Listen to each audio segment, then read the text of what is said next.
Pinkalicious, Apples, Apples, Apples by Victoria Kann. Please subscribe, like and watch until the end, where a nice surprise is waiting for you. Thank you. We were at the Pinkville orchard. It was apple harvest day. Peter and I found the map of the farm. I read the names of the different apple trees. Pinka wow! I shouted. There's a kind of apple called Pink Lady. I couldn't believe it. A Pinka perfect apple. I had to find it right away. Peter and I searched through rows and rows of trees. We found red apples, green apples, giant apples and tiny apples, but no pink ladies. Keep looking, Peter, I said. They have got to be here somewhere.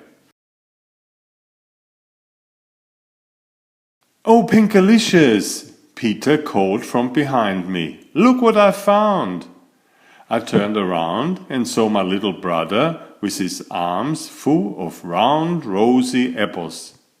Pink ladies for a pink lady, he said.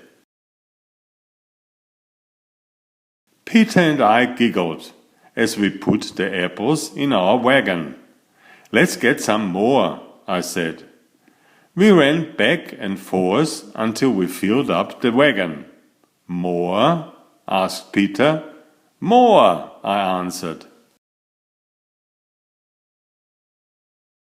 By the time Mummy and Daddy found us, our apple pile was an apple pyramid of beautiful pink ladies. Oh dear, Mummy said. What are we going to do with all this fruit? Said Daddy. Peter and I looked at each other. We hadn't thought of that. We rode home very carefully and very slowly. Peter and I kept looking back to make sure the apples didn't fall off the wagon. Oh dear, said Mummy again. Straight ahead of us was a giant hill. Mummy looked at Daddy. Peter looked at me. I said. Up we climbed. We pedaled and pushed our way to the top. At long last, we were almost home. I could see all of Pinkville down below. I was so excited to get home that I started pedaling faster. Wait, said Daddy. Be careful, or the apples will... Daddy didn't get to finish his sentence. He was interrupted by the sound of rolling apples. The pink ladies fell out of the wagon and went flying down the hill. We tried to catch them, but they were rolling much too fast. In just a few seconds, the streets of Pinkville were covered with fruit. Come on, I yelled. We have to get our apples. Peter and Mummy ran in one direction. Daddy and I ran in another. We followed the apples as they tumbled down the street, picking them up one by one. We searched high and low for our missing pink ladies. Mummy and Peter found a bunch that had rolled into the schoolyard. Mr. Swizzle had some by the front door of his ice cream parlor. I saw 3 hiding under the rose bushes in Pinkville Park. Little by little, we gathered up all the pink ladies and brought them home. Then we washed them, and washed them, and washed them some more.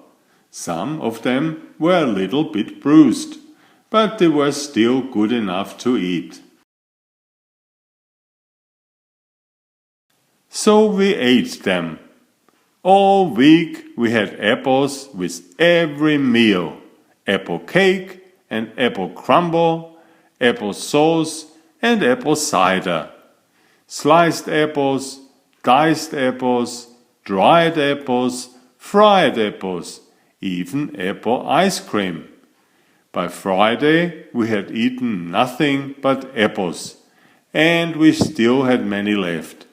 It felt like we were never going to finish. That night I thought about how we had too many apples and not enough people to eat them. And I thought about how my family had looked for the pink lady apples all over town. That's when I had an idea. Since we couldn't eat all the apples on our own, maybe we could share them with the rest of Pinkville and call it Apple Appreciation Day.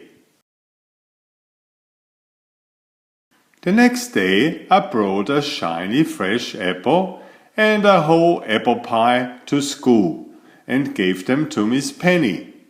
"Thank you, Pinkalicious," she said. "To what do I owe this surprise?" "It's Apple Appreciation Day," I said. "I appreciate you, Miss Penny, so you get an Applicious treat. Thank you for being the best teacher ever."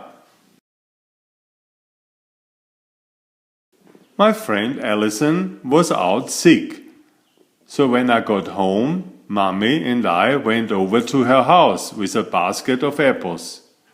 "I'm sorry you are sick," I said. "Since an apple a day keeps the doctor away, I hope this keeps you healthy for a long, long time." Allison giggled. She bit into an apple. "I feel better already," she said. Everywhere we went, we handed out apples and apple treats. Finally, we reached Mr. Swizzle's shop. We gave him a small container of apple ice cream.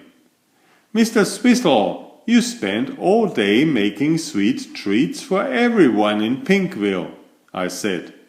"This time we wanted to make something delicious for you. Happy Apple Appreciation Day." Mr. Swizzle took one bite. "This is marvelous. This is excellent. This is positively Applicious," he said. "What do you call it?" "Pink Lady Supreme," I said with a smile. By that evening we had given away almost all our apples. We had only one left.